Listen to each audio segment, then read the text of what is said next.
honorable député maître Hadj. waaw li ma leen mën a wax journaliste yi mooy Bougane Gueye Dany tey man ak suma xarit bi sama mbokk avocat bi di baat nekk Tambacounda ñoo ko taxawu ñoo teewee audition bi mooy laaj yi ñu ko doon laaj ginnaaw ñu jàpp ko jàpp bu mësul am bu doy waar boo xam ni dafa ñëwoon moom ak ay nawleem ci seen coalition sàmm sa kaddu muy honorable Thierno Bocoum ak honorable Pape Djibril Fall àndoon ak Anta Babacar Ngom ñu ñëwoon pour seet si nemmeeku waa département Bakel bi nga xam ne ndeysaan dañoo sonn ci débordement fleuve Sénégal ndox yi tax ñu bëri ñàkk seen kër yi ñàkk seen dund nekk ci coono bu metti bi ñëwee ba jub Bakel jóge Ourossogui ñu arrêté leen ndax yoo ñu ne président mu ngi Bakel président bu nekkee Bakel lu ci yoonu keneen ku mu nekk kenn war a dugg Bakel ku lu teg président war a dugg Bakel président sax du président Pastef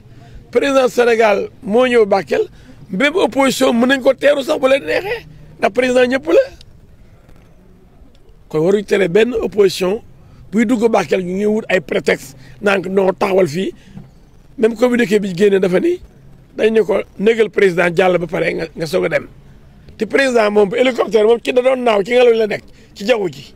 kooku ci jaww ji ju di ko nekk kañ la yegg si kon beneen wax bu dekkul dëgg gi noonu bi ci des ñi mu àndaloon ñu ñëwoon pour dajeeg moom Bakel jaaruñu sax yoonu Ourossogui yoonu Kidira lañ jaar kon ñooñu aussi xanaa kenn du leen nekk te yow yegg si doon bu yàgg Bakel avant Bougane di ñëw kon jàpp bi Bougane bi daal jaaxal la Sénégal yëpp mooy président la bu nekkee Thiès wala Ndar wala Kaolack Bougane waru faa dugg président tey bu nekkee Ziguinchor Bougane day nekk ba président génn kon Ziguinchor waaw yi Sénégal boobu dafa am Sénégal yoo xam ne daal ci ay pàcc la yoo xam ne bu fa président taxawee képp koo xam ne àndoog moom wala déggoowu leen war faa dugg loolu yëpp dofa ngi nii yow gis tey man dama yaakaar ni président bu ñëwee sax Bakel du président Pastef président ñëpp la mooy président Bougane sax bu neexoon Bougane ak ñoom Thierno Bocoum yi ñëw teere ko tàcc ko tax mooy seen président kon ñëw fi en tant que président Pastef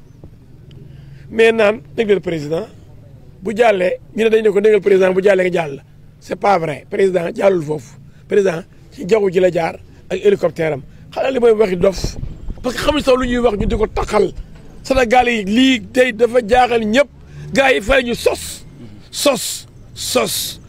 créé pour ngeen gëm ni Bougane dañ ko defal lii toogal fii mu bañ bul dem mu ne damay dem déedéet moom moo wàcc bi ne ko doo dem Bakel da ngay nekk tuuti mooy lu may nekk ñu ne ko da jël ordre war a dugg Bakel ndax président moo fa nekk dégg leen wax ci waay gendarmerie bi ñu yow dee nañ doo dugg Bakel toogal fii président dafa génn Bakel nga soog a dugg Bakel mu leen de kon damay dox comme sama convoi bii ma àndal moo leen jaaxal fukki oto ñett fi leen di bàyyi dox après Thierno Bocoum wàcc Anta Babacar Ngom wàcc Pape Djibril Fall wàcc ñu ànd ak Bougane de du bëgg a dox non kii di du ngeen dox duñ dox ba Bakel bàyyi la ñu dox comme ay oto yi moo leen jaaxal bàyyi la ñuy dox Bougane bàyyi la ñu dox man damay dox kon ñu ne ko doo dox ma ne xalaat ko da ngeen may arrêté capitaine bi ne ko kon arrêté naa da nga bëgg ba arrêté la mu ne bu dee du ma dox dem Bakel man damay dox comme oto yi moo leen soof moom ngeen bëggul a gis léegi kon man maa ngi dox dem àll sama gaañ yi kenn ba ko ñu wàcc ñu dox ñu ne ko doo dox Sénégal est-ce que li ma sa am bëgg nag ci benn dëkk dox ñu ne doo dox doo dem àndoog mbooloo àndoog ay di yu perturbé yow yaa sa ñett di ngeen bokkal seen coalition ñu ne yow déedéet dox du am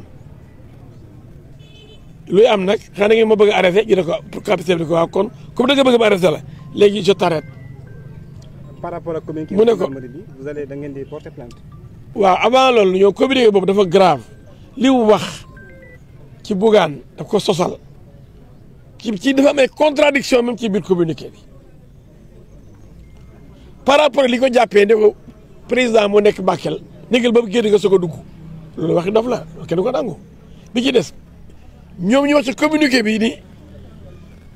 dañ ne ko woon na toog nekk président ba mu jàll mu soog a dem te président jaarul foofu ba avion la jël hélicoptère ba pare ay nitam jaaruñ ci yoon boobu sax kon communiqué waxul dëgg loolu lu tudd ci olof ku waxul dëgg loo def ah man du ma ko wax de wala ñu naan damaa saaga ay fen la en tout cas man jéem ko tudd mais lu doy waar a ngi noonu